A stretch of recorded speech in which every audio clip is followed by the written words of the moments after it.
길 안의 길, 길 밖의 길, 한국문화 콘텐츠연구원 소쿨극장입니다. 오늘은 제75문 덕산의 방망이 덕산 성감 선사에 관한 세 번째 시간입니다. 안녕하십니까, 이덕진입니다. 오늘은 제75문 덕산의 방망이 덕산 성감선사 세 번째 시간이 되겠습니다. 덕산 스님은 성격이 아주 호쾌하고 격렬했죠. 그러니 도노 견성을 내세우는 조사선의 마구니들을 그 소굴에 뛰어들어 단번에 소탕해버리겠다고 생각하는 것도 그런 성격에서 나온 것이죠. 나중에 그가 큰 선사가 되었을 때 제자들을 향해서 몽둥이를 휘두르는 독특한 방법으로 일가를 이루죠. 그래서 절집에서는 유명한 말이 있죠. 임재할 덕산방입니다.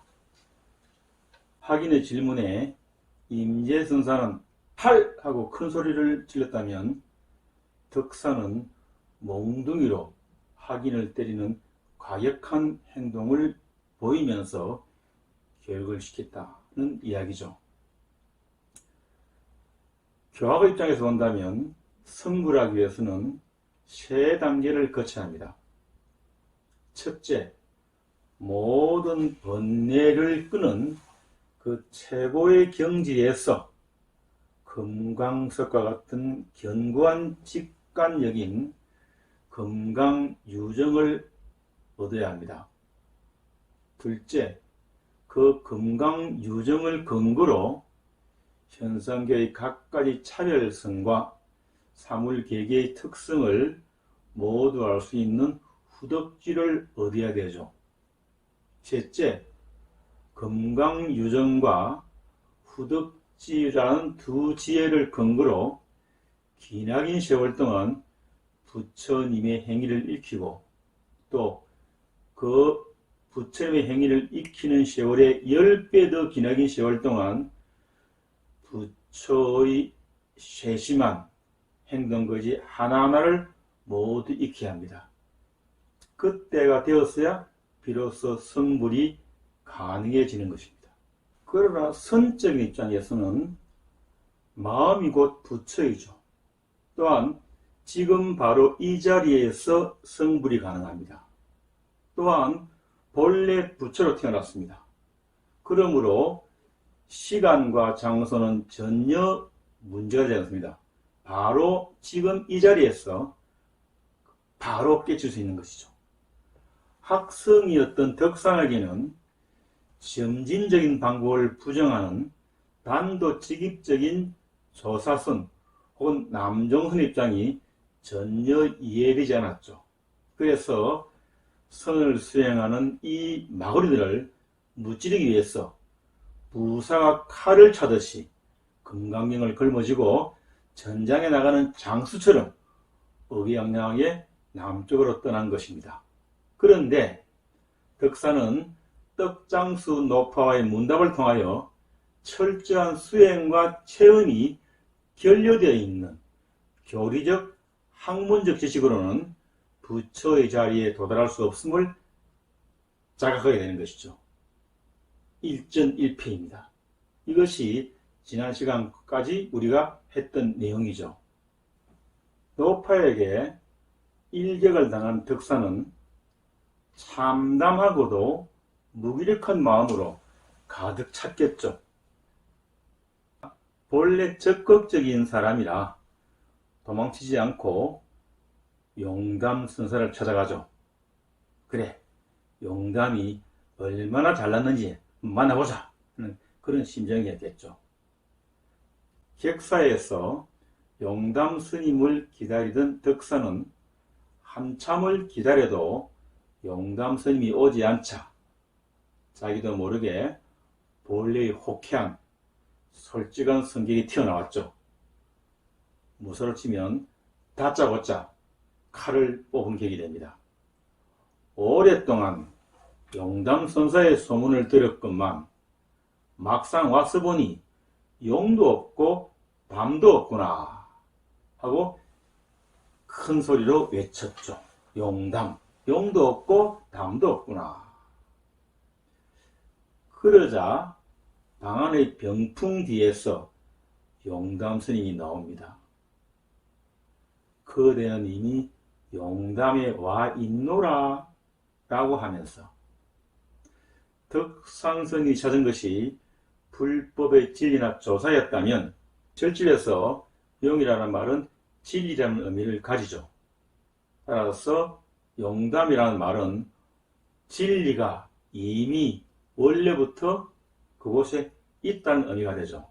더 나아가서 덕산도 본래 성불, 즉 진리의 세계에 있고 덕산도 본래 부처였지만 분별심, 중생심이 눈을 가리고 있어서 보지 못할 뿐이라는 의미가 됩니다. 용담은 덕산을 일격에 제압해버리는 거죠. 용이 사는 호수에서 용을 보지 못하다니 너 바보 아니냐 이렇게 된 것이죠. 나저히 떡장수 노파에 이어 덕산은 또 한 방을 크게 얻어맞습니다. 자기의 기량이 용담에게 미칠 수 없다는 것을 깨달은 덕산은 예를 갖추어 절을 한 다음 물러나죠. 떡장수 노파에게 1패, 용담 스님과의 첫 대면에서 또 1패, 이전 2패의 전적을 가지고 저녁이 되자 덕산은 다시 씩씩거리며 용담 선사를 찾아갑니다. 두 사람은 앉아서 법담을 나누었죠. 시간 가는 줄 모르고 있다가 시간이 너무 늦어서 객사로 돌아가려고 덕산이 나와보니 밖이 너무 어두웠습니다. 그래서 스님에게 말합니다. 바깥이 너무 어둡습니다. 용담 선사는 아무 말도 없이 지촉, 기름종이에 불을 켜서 덕산에게 줍니다. 덕산이 손을 뻗어 받으려 하는데 선사는 갑자기 훅 하고 불을 썩 꺼버리죠. 그 순간 덕산은 활련되어 희절 인연이 도래한 것이죠. 본인은 느끼지 못했지만 공부가 거의 끝에 이르렀는데 끝에 이르를수록 더 어둡잖아요. 해가 뜨기 전에 어두운 것처럼 그렇게 굉장히 고생하다가 마침내 훅 하고 부는 소리에 깨달은 것이죠. 3전 2패 후의 1승입니다. 하지만 선은 마지막 1승만을 승리를 여기죠. 앞에 있는 패배는 모두 무효입니다. 과연 무엇을 보았을까요? 덕산선은 과연 무엇을 알았을까요? 무엇을 알고 보았길래 깨쳐버린 것일까요? 밝은 방에서 다시 어두운 바깥을 보고 그리고 다시 어두운 바깥을 밝히는 밝은 불 앞에서 다시 눈앞이 캄캄해지는 장면으로 이어지면서 무슨 변화가 있을까? 단지 방에 있다가 바깥으로 나가고 어두웠고 기름종이에 불을 켰고 그걸 받아들였는데 스님이 훅 껐을 뿐인데 이 부분 선사가 훅 하고 불을 꺼버린 부분부터 덕산이 깨친 부분까지는 할구라 말로서 풀이하는 것이 불가능하죠. 본인이 직접 물을 마시고 차가운지 따뜻한지를 알아차림과 같은 것이라고 볼 수 있겠습니다. 이쪽은 미루어 짐작할 수밖에 없고 그 미루어 짐작하는 것도 대부분 틀릴 경우가 많죠.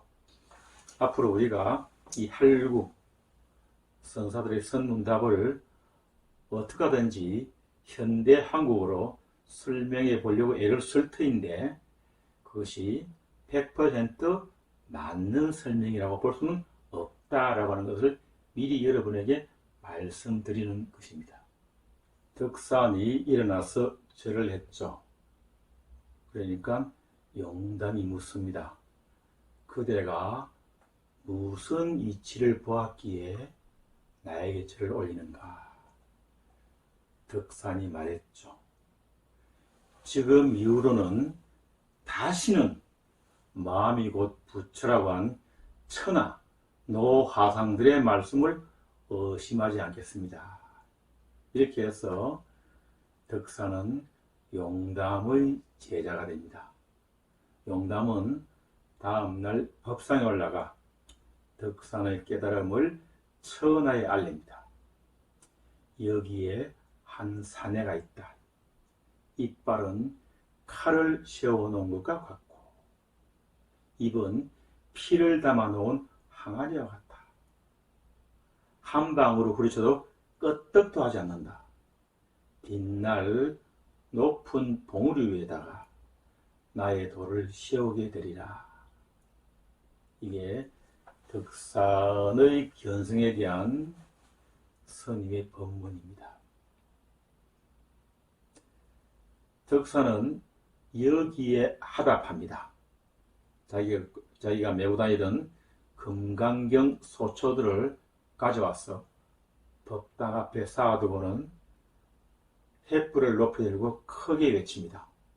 오늘 현묘한 이치를 다 말하더라도 트럭 하나를 저 호공에다 두는 것과 같고 세상의 온갖 중요한 일을 다 하더라도 마치 물 한 방울을 큰 바다에 던질 것과 같아 라고 크게 외친 다음에 금강경 소초를 들고 말합니다. 그림의 떡은 줄인 배를 채울 수 없다. 금강경에 있는 모든 글들이 그림의 떡이라는 것이죠. 그것은 줄인 배를 채울 수가 없다 라고 그 유명한 말을 하고는 곧바로 금강경을 태워버립니다. 여기까지가 덕산 스님이 떡장수 노파를 만나고 그런 다음에 용담 스님을 만나고 여러분의 법고양 끝에 마침내 깨달음에 이르게 되고 나중에 시험이 많이 지난 다음에 대선사로 가는 첫 길목, 깨침의 길목에 섰다라는 이야기를 하였습니다. 오늘은 여기까지 하겠습니다. 나머지는 다음 시간에 하도록 하겠습니다. 고맙습니다. 참고 문헌은 경덕전등록, 조당집, 벽암록, 고존수거록, 무문관, 그리고 불교전기 문화연구소가 편찬한 인물 중국선종사 상편, 오경홍 교수가 짓고 서동각 교수와 이남용 교수가 같이 옮긴 선악의 황금시대, 이부키 아츠시 교수가 짓고 최연식 교수가 옮긴 중국선의 역사, 일제 스님이 지은 백문백답 선불교 강좌편, 그리고 이원섭 선생이 지은 깨침 의미학입니다. 소쿨극장입니다. 다음 일요일 10시에 뵙겠습니다. 안녕히 계셔요. 고맙습니다.